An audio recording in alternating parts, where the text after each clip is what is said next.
श्री शिवाय नमस्तुभ्यम। दोस्तों, आज सोमवार का दिन है, तो आज आप सुनेंगे सोमवार व्रत की कथा। सोमवार के दिन भगवान शिव की पूजा करके कथा का श्रवण करने से भक्तों के सभी कष्ट दूर होते हैं और उनकी मनोकामनाएं भी पूर्ण होती हैं।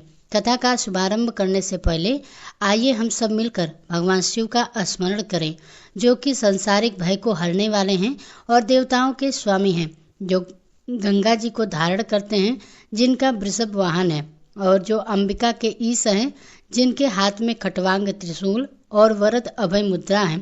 उन संसार रोग को हरने वाले अद्वितीय औषध रूप भगवान शिव को प्रणाम करते हैं।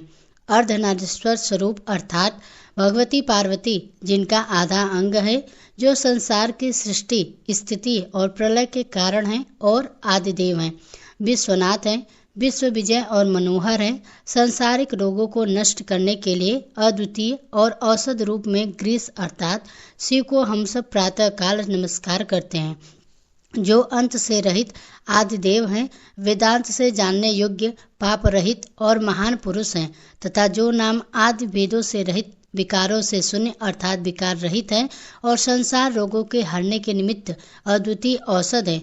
उन शिव जी को हम सब प्रातः काल नमस्कार भेजते हैं। आइए अब सुनिए सोमवार व्रत की कथा। देखिए, पौराणिक कथा के अनुसार अमरावती नगर में एक धनी व्यापारी रहा करता था। दूर दूर तक उसका व्यापार फैला हुआ था। नगर में उस व्यापारी का सभी लोग बहुत ही मान सम्मान किया करते थे। इतना सब कुछ होने पर भी वह व्यापारी मन से बहुत ही दुखी था, क्योंकि उस व्यापारी का कोई पुत्र जो नहीं था। दिन रात उसे बस एक ही चिंता सताती कि उसकी मृत्यु के बाद उसके इतने बड़े व्यापार और संपत्ति की कौन संभालेगा। पुत्र प्राप्ति की इच्छा से वह व्यापारी हर सोमवार भगवान शिव का व्रत और पूजा किया करता था। सायंकाल को वह व्यापारी शिव मंदिर में जाकर भगवान शिव के सामने घी का दीपक भी जलाता। उस व्यापारी की भक्ति देखकर एक दिन देवी पार्वती ने भगवान शिव से कहा कि हे प्रभु, यह व्यापारी आपका सच्चा भक्त है।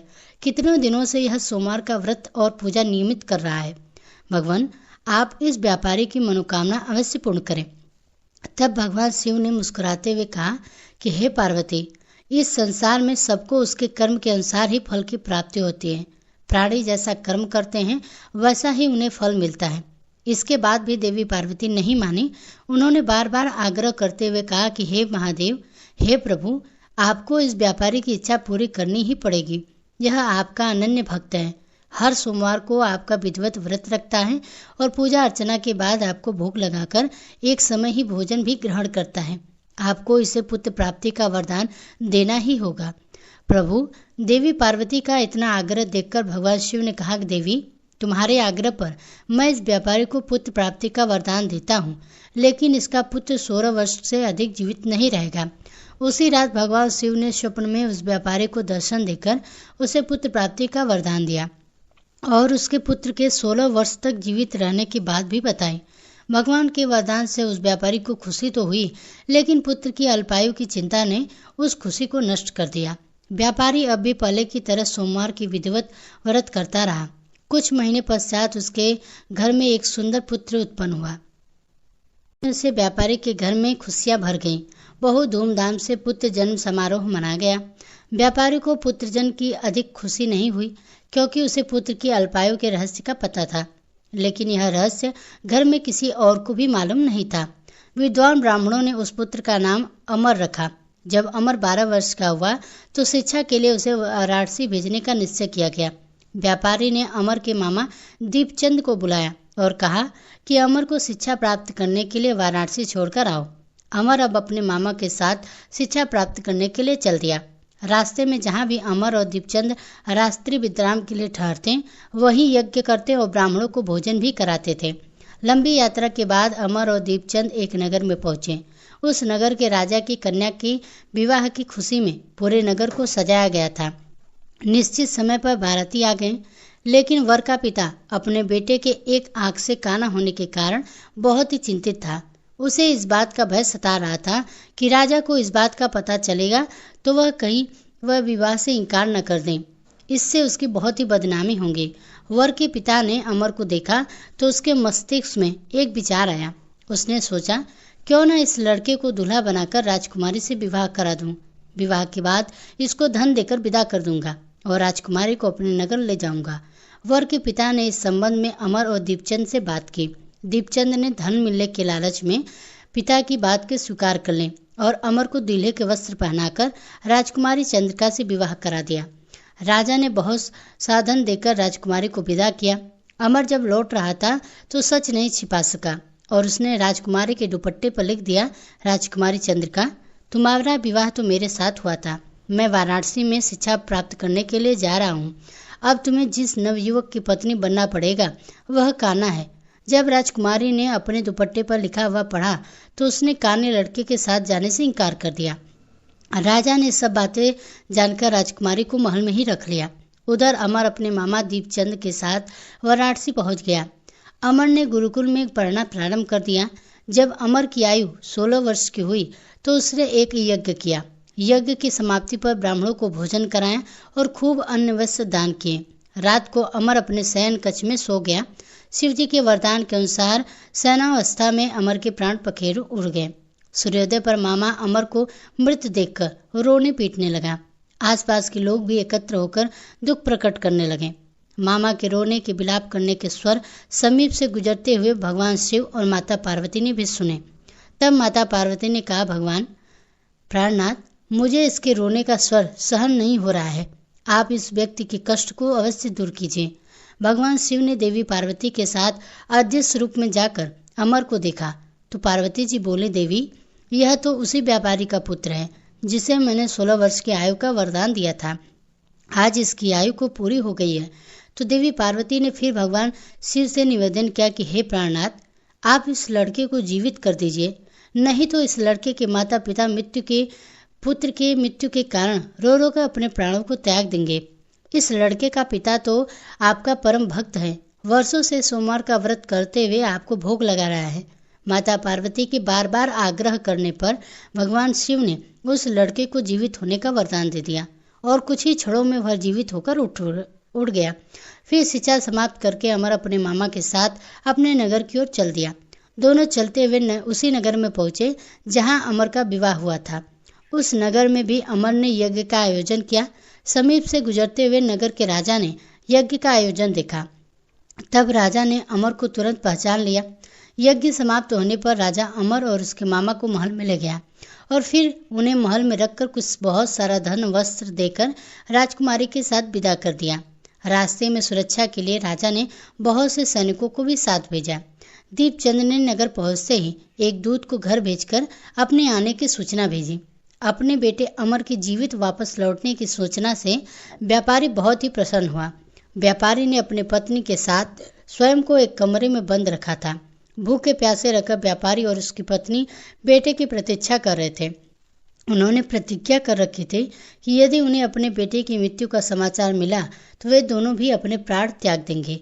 व्यापारी अपनी पत्नी और मित्रों के साथ नगर के द्वार पर पहुंच गया। अपने बेटे के विवाह का समाचार सुनकर पुत्रवधू राजकुमारी चंद्रिका को देखकर उसकी खुशी का ठिकाना ही न आया। उसी रात भगवान शिव ने व्यापारी के स्वप्न में आकर कहा, हे सृष्टि, मैंने तेरे सोमवार के व्रत करने और व्रत कथा सुनने से प्रसन्न होकर तेरे पुत्र को लंबी आयु प्रदान की है। यह सुनकर व्यापारी बहुत ही प्रसन्न हुआ। सोमवार का व्रत करने से व्यापारी के घर में खुशियां लौट आई। शास्त्रों में लिखा है कि जो भी स्त्री पुरुष सोमवार का विधिवत व्रत करते हैं और व्रत कथा सुनते हैं, उनकी सभी इच्छाएं महादेव की कृपा से पूरी हो जाती हैं। सोमवार व्रत कथा समाप्त। अब सुनिए एक और अद्भुत कहानी। एक बार जब भगवान शिव योग का संचार और सृष्टि की संरचना की व्याख्या सप्त ऋषियों कर रहे थे, तब एक अद्भुत और सुंदर घटना घटित हुई। सप्त ऋषियों में से एक ऋषि, जो बाद में भृगु महान ऋषि के नाम से प्रसिद्ध हुए, भगवान शिव के एक उत्साही भक्त थे।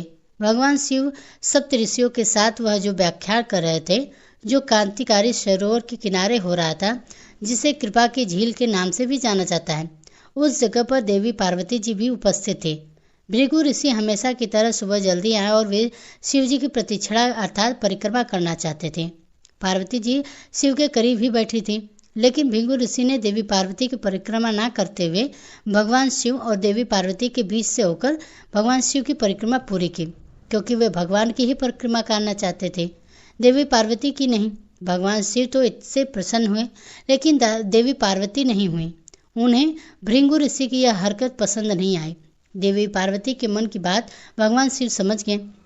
उन्होंने देवी से कहा कि आप थोड़ा और करीब आ जाइए तो वह आपकी परिक्रमा भी कर लेंगे। पार्वती जी भोलेनाथ के और करीब आ गई।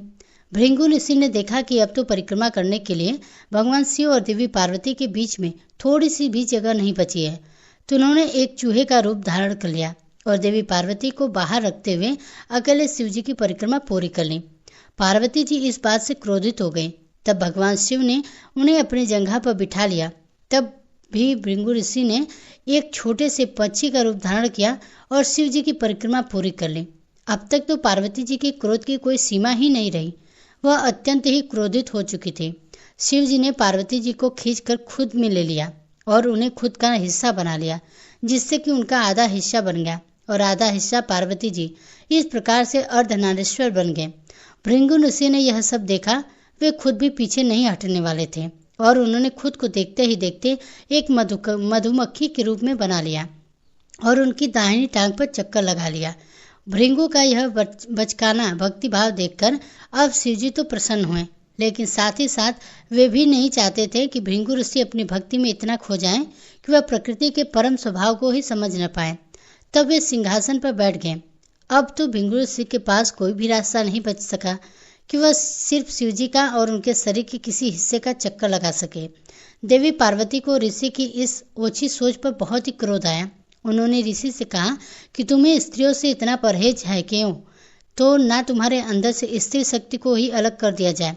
ऐसा कहते ही देवी ने ऋषि के अस्तित्व को अलग कर दिया। अब भृंगु ऋषि ना तो जीवितों में थे और ना ही मृत्यु में थे। उन्हें बड़ी ही पीड़ा हो रही थी। तब वे माता पार्वती से याचना करने लगे। तब भगवान शिव ने देवी ऋषि को क्षमा करते हुए कहा।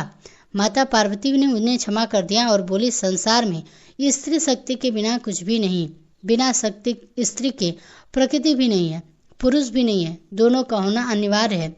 जो स्त्रियों को सम्मान नहीं देता उसे भी जीने का कोई अधिकार नहीं है। कथा अब यहीं पे समाप्त होती है। तो प्रेम से बोलिए भगवान शंकर की जय। हर हर महादेव।